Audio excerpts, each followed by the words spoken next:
ওনারা আমাকে হুমকি দিচ্ছে যে অভিযোগ যদি না তুলিস, হ্যাঁ আমাকে আজকের দিন টাইম দিয়েছে সোমবার, যে সোমবারের মধ্যে অভিযোগ না তুললে হ্যাঁ মঙ্গলবারের দিনেই তোকে শেষ করে দেবে। এর নাম থ্রেট কালচার, হুমকি সংস্কৃতি শাসক দলের। অপরাধ কি এই যুবকের? সংখ্যালঘু সম্প্রদায়ের এই যুবকটি প্রতিবাদ করেছিল। কিসের প্রতিবাদ? সরকারি প্রকল্পের সাহায্য পেতে গ্রামের লক্ষ্মীরা কেন মাথা পিছু 100 টাকা করে দেবে? কাদের বিরুদ্ধে প্রতিবাদ? কোচবিহারের পানিশালা গ্রাম পঞ্চায়েতের তৃণমূল কংগ্রেসের সভাপতি আর তৃণমূল প্রধানের স্বামীর এইসব অনৈতিক দাবির বিরুদ্ধে।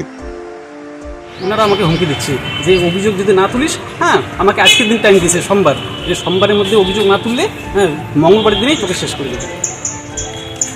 আর কে কে ছিল? ওনারা দুইজনেই ছিল, এভাবে বলছে আমাকে। এখন আমি বাধ্য হয়ে আজকে এখানে আসলাম। আমরা জানি না আজ সকালে সিরাজুল হক নামে এই সাহসী ছেলেটা কোনো বড় বিপদ হয়েছে কিনা। কোতোয়ালি থানা তারপর এসপির কাছে অভিযোগ জানানোর অপরাধে পেশায় ডেলিভারি বয় সিরাজুলের মোবাইল আর বাইকের চাবি কেড়ে নিয়েছিল পানিশালা তৃণমূল কংগ্রেসের অঞ্চল সভাপতি মুজিবুর রহমান। পানিশালা গ্রাম পঞ্চায়েতের তৃণমূল কংগ্রেসের প্রধানের স্বামী মুন্না।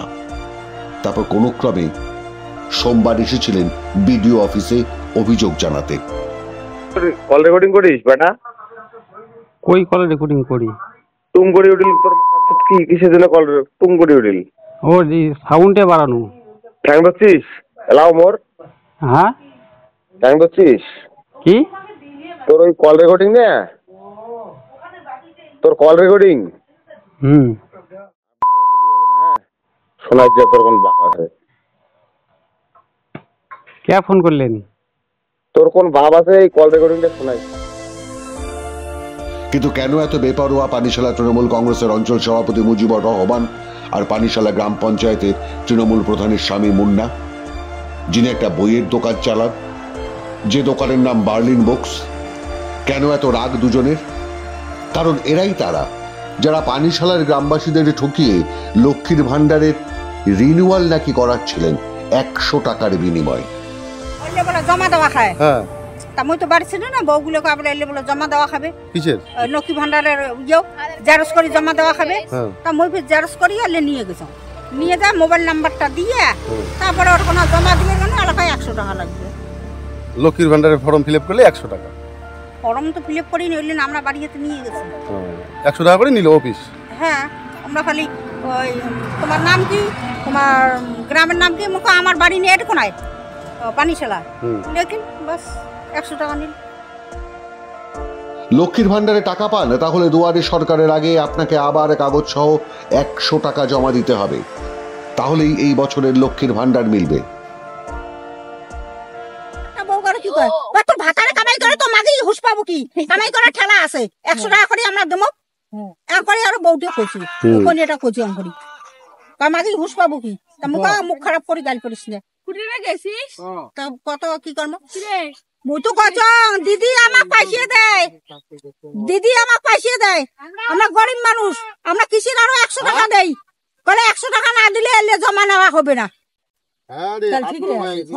তারপরে 100 টাকা দিলে মোর 10 টাকা কম, ওই 10 টাকা চায়। তারপরে আরো এখন 20 টাকা দিছ, 100 টাকা মিল করিয়ে আমরা মুখ 10 টাকা ঘুরি দিয়ে 100 টাকা নিয়ে 100 মুই 10 টাকা দিছ, 3 কেন 20 টাকা দিছ, আর এখন 50 টাকা দিছ। পরে 10 টাকা মুখ ঘুরি দিয়ে আমরা 100 টাকা বুঝ নিলে তারপর ফির আর একটা চাংড়া আসিয়া ওই লোকটা কয় বলে পাইছি, ওই লোকটা পকেটে তো পাইছি বিল করে আর ওই চাটা দেয়, চা টেবিল দেয়, চাটা হিসেব করি নেয় পাইছি। হ্যাঁ, ঠিক এই ঘোষণাই হয়েছিল পাড়ায় পাড়ায়। কোচবিহারের পানিশালা গ্রাম পঞ্চায়েতে রীতিমতো টোটোয় মাইক লাগিয়ে গ্রামে গ্রামে চলেছিল প্রচার।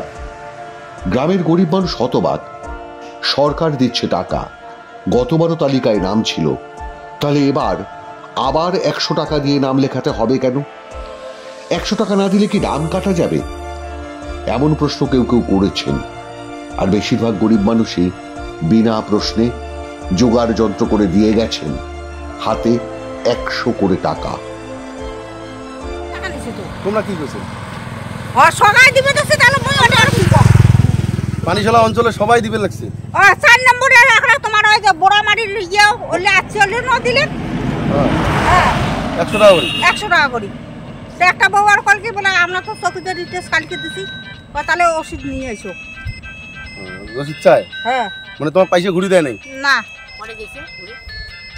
পরে যায় লোকটা তো দেখায় পানু না কতজন কত কয়। 100 টাকা করে কাহিনী নিছি।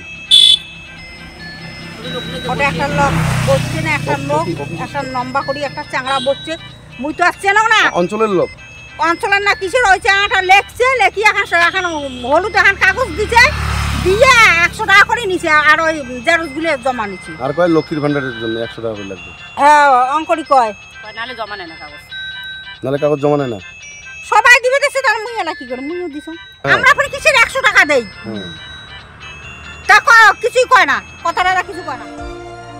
আর ঠিক এই ঘোষণার বিরোধিতা করে প্রমাণ জোগাড় করে নিজের সামাজিক মাধ্যমে পোস্ট করেছিলেন এই সাহসী যুবক সিরাজুল হক। আর তারপরে শুরু হয় তার উপর অত্যাচার, হুমকি, ধমক ধামক, মারধর। লেবার শ্রেণীর মানুষ, আমরা কোনো রাজনীতি করি না। তো কয়েকদিন আগে আমাদের পানিশালা অঞ্চলে যুবরের সরকার হয়েছে, তো ওখানে মাইকিং করে বেরিয়েছে যে যারা যারা লক্ষ্মীর ভান্ডারে টাকা পায়, হ্যাঁ আবার পুনরায় কাগজ জমা দিতে লাগবে, 100 টাকা করে দিতে লাগবে। তা আমি এটা নিয়ে একটু প্রতিবাদ করছি। হ্যাঁ এগুলো তারপর ওখানে অনেক ক্যাসার কাজই হয়েছে।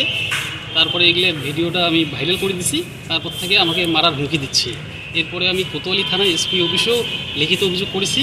হ্যাঁ এরপরে কী করলো, কালকে আমাকে হরিণচড়ায় আটকে বললো যে যদি অভিযোগ না তুলিস তাহলে তোকে আমার প্রাণে মারা হুমকি, মানে আমাকে মার্ডার করে দিবি। কোনো রাজনীতি করেন না সিরাজুল, পেশায় একজন ডেলিভারি বয়, লেখাপড়া জানা শিক্ষিত ছেলে।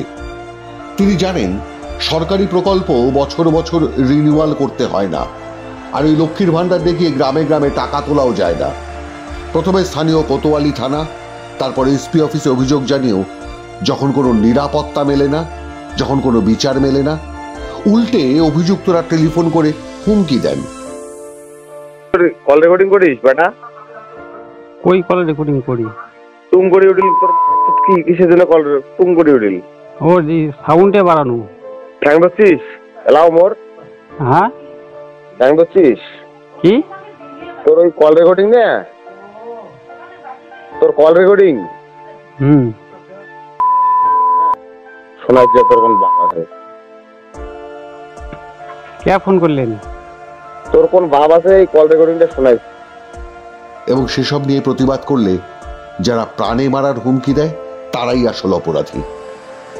সেই কারণে কোনো ক্রমে পানিশিলা থেকে কোচবিহার শহর ডিএম অফিসে এসে হাজির এই সাহসী ডেলিভারি বয়। জেলাশাসক অরবিন্দ্র কুমার মিনার কাছে অভিযোগও জানিয়েছেন। আমি বাধ্য হয়ে আজকে ডিএম অফিসে অভিযোগ দায়ের করলাম। কারা এরা আমাদের পানিশালা অঞ্চলের প্রধানের স্বামী আর হচ্ছে এই সভাপতি তারা তৃণমূলের। আমাকে পুরো প্রেশার কিক দিচ্ছে, আমি বাড়ি থেকে বেরোতে পারছি না। আমাকে বলতেছে যে তোকে যেখানে পাবো তোকে ডেট করে দিয়ে দেবো। আচ্ছা আপনি হামলার কথা বললেন, কোথায় হয়েছে হামলাটা আপনার উপরে? হরিণচরে কালকে হয়েছে। কালকে হরিণচরে আমার বাইকের চাবি নিয়ে নিয়েছে, হ্যাঁ তারপর মোবাইল নিয়েছে, তারপর অনেক ক্যাসাল কাজিয়ে করার পরে তারপর আমি ওই জিনিসগুলো ওনাদের কাছে উদ্ধার করে নিয়েছি। আর আমাদেরকে দেয় না, আমাকে বলে যে যতদিন কেস তুলবি না ততদিন অবধি হ্যাঁ তোর পুরো প্রেশার কি উঠবে।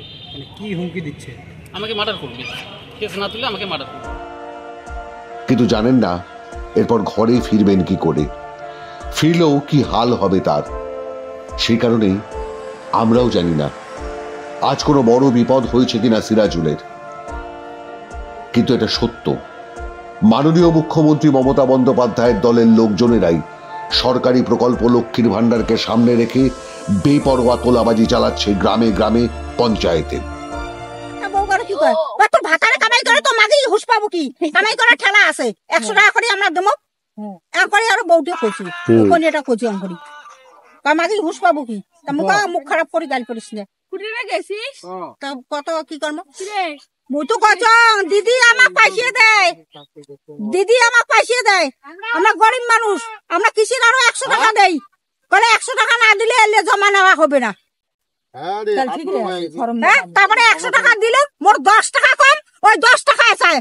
তারপরে আরো এখন 20 টাকা দিছো, 100 টাকা মিল করিয়ে ওমরা মোক 10 টাকা ঘুরি দিয়ে 100 টাকা নিয়ে 100 মুই 10 টাকা দিছো, 3 কেন 20 টাকা দিছো আর এখন 50 টাকা দিছো। পরে 10 টাকা মোক ঘুরি দিয়ে ওমরা 100 টাকা বুঝ নিলে তারপর ফির আর একটা চাংড়া